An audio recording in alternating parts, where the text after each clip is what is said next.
The fingers you have used to dial are too fat.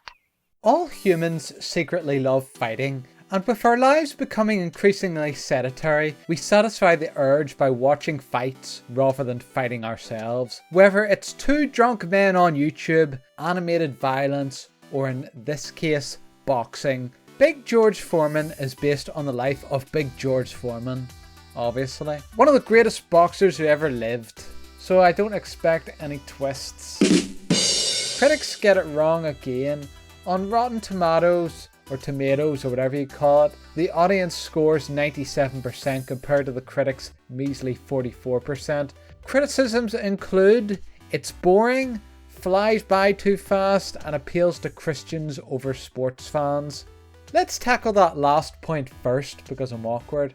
The movie's first half isn't Christian unless you count his ma starting prayer before the family meal. Instead, the film focuses on George the loose cannon and how he eventually transfers his wildness into something productive like boxing. Halfway through the movie, George becomes a preacher, but I wouldn't say it steals the show. When George eventually returns to boxing, I feel his faith actually complements his rise to glory. And before anyone comments, I'm not a Christian, so I've no sway in defending religion. I think the film takes a balanced approach to Christianity. It shows how faith can help someone, but can also be an obsession blinding them. The criticism the movie flies by too fast is odd, since George's life needs summing up in an hour and a half. Of course, there's only time to show the highlights. Foreman's boxing career didn't end until he's 48, yet the movie ends when he's 45 because that's when he wins the title. Spoilers. 3 actors played George Foreman. We see a glimpse of his childhood at the start.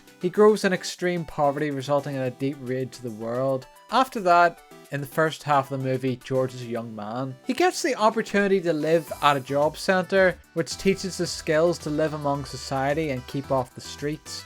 Here, he discovers boxing and the rest is history. You know what they say, never trust a young man with free time. The second half of the movie is George older, wiser and calmer, or as his trainer Doc puts it, "You gone from Superman to the Michelin Man." Older George's story is where a lot of criticisms lie, but I think it's a nice change of pace. I do find young man George Foreman the most interesting version. His personality's rough around the edges due to his difficult upbringing. His character's tested many times. He doesn't always make the right decision, but his heart's usually in the right place. I'd love to see more of George in the ring, especially as an older man. That part was particularly rushed. I feel the movie rushes the final match. They should have had 15 minutes on at the end of the movie to make it a bigger climax. The boxing choreography is skillfully executed. Of course, the movie sensationalizes matches for the unwashed masses to follow, but they're fun to watch, especially George Foreman versus Muhammad Ali. What a classic. I saw the George Foreman film with my brother, and I can certainly say neither of us found it boring. In fact, I wanted the movie to keep going. That's the key, always leave the audience wanting more.